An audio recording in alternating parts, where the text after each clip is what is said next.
এইবারে কুরবানিতে শশা চাষ কম হবে। কেন কম হবে?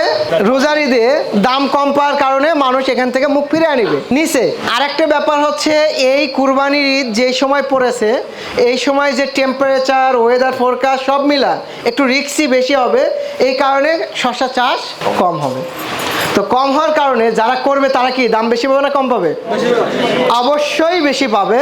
এখন আপনার জানতে হবে যে এই রিক্সি ওয়েদারেও কোন জাত চাষ করবেন। খেয়াল রাখেন, এই সময় যারা শশা চাষ করে তারা ভালো করে জানে শশা চাষি কেউ আছে? কে আছে? এই সময় শশা লাগালে কি হয়? এক, পুরুষ ফুল বেশি হয়। দুই, ফল তিতা হয়।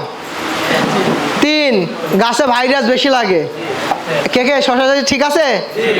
আচ্ছা, এটা কমন ব্যাপার। আমরা এই কয়েক বছর কাজ করার পরে ফাইনালি একটা সুপার হিরোকে পাইছি। আমাদের সামরিন শশা আপনারা চিনেন নাকি? যারা শশা চাষ করছেন, কি ভালো না খারাপ? অনেক ভালো। কিন্তু অনেক ভালোর উপরে আরো ভালো নামে হচ্ছে ওই যে সামরিন গোল্ড।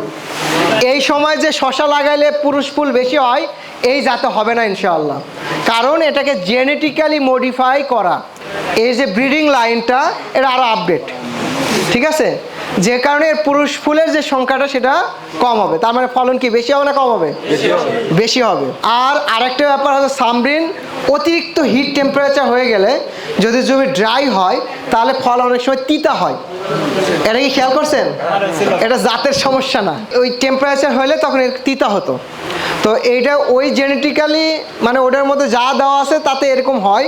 টেম্পারেচার আবার স্বাভাবিক হলে আবার স্বাভাবিক হয়ে যায়। এই সামরিন গোল্ডের ক্ষেত্রে এরকম তিতা হবে না ইনশাল্লাহ।